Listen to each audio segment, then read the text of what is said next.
तू एका मुलीला शाळेत सोडायला चालवलेला असतो हा तुझ्या मागे बसलेली असते एक मुलगी तुम्ही शाळेत तू तिला गाडीवर सोडायला चाललेला असतो आणि चौकात तुला पोलीस अडवतात पोलीस काय विचारतात की ही मागे बसलेली मुलगी कोण आहे मग तू पोलिसांना काय सांगतो की ही ज्या आईचा नवरा हा ही ज्या आईचा नवरा माझ्या आईचा जावा आहे माझ्या आईचा जावा आहे तर मग त्या मुलाचं त्या म्हणजे तुझं त्या मुलीचं काय नातं झालं तू काय म्हणतो पोलिसांना की ही ज्या आईचा नवरा माझ्या आईचा जावा आहे माझ्या आईचा जावा आहे तर दोघांचं काय नातं झालं तुमच्या तिच्या आईचा नवरा हा तिच्या आईचा नवरा ह्याच्या आईचा जावा आहे त्या मुलीच्या आईचा नवरा ह्याच्या आईचा जावा आहे मग मुलीचं आणि ह्याचं काय नातं झालं मुलीचं याचं नातं मग मुलगी झाली तिच्या आईचा नवरा म्हणला तिच्या आईचा नवरा असं किती आहे ते मुलगीच झाली हा मुलगीच नाही लय जवळचं नातं जवळचं आहे विचार करा की तिच्या आईचा पुरीच्या आईचा नवरा पुरीच्या आईचा नवरा आणि म्हणजे हे सोडवायचा लावलाय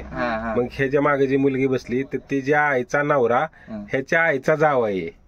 मग ह्याचं मुलीचं काय नातं झालं मुलगी कशी होईल नाही याची मुलगी नाही होणार हा मग त्याच्या मागे जी मुलगी बसली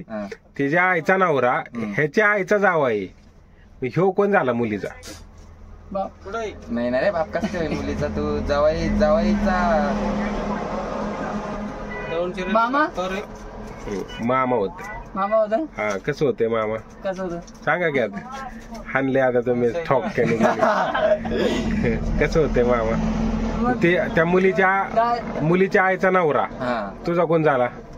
मुलीच्या आईचा नवरा हा याचा हे झाला मुलीच्या आईचा नवरा आणि हा तो मुलीच्या आईचा नवरा तुझ्या आईचा जावा आहे मग मुलीच्या आईचा नवरा तुझा कोण झाला मामा आणि त्या बाप नाही तू समज तू मामा झाला मुलीचा पण आता तू काय सांगितलं मामा सांगितलं डायरेक्ट मग जी माग जी मुलगी बसली तिच्या आईचा नवरा हा तो तुझ्या आईचा जावा आहे मग तिच्या आईचा नवरा तुझा कोण झाला मामा झाले तिचे आता ह्यो मामा झाला ह्याने सांगितलं ना मामा मग आता त्या मुलीच्या आईचा नवरा ह्याच्या आईचा जाव आहे मग ह्याचा कोण झाला तो कोण झाला जावई म्हणलं याच काय काका? नाही तुझा तो काका झाला मग तू मामा कसा होईल त्या पोरीचा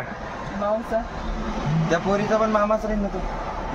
कसा ह्यो पुरीचा मामाच आहे की बरोबर आहे ना पण तो जो पुरीचा बाप आहे तो ह्याचा कोण झाला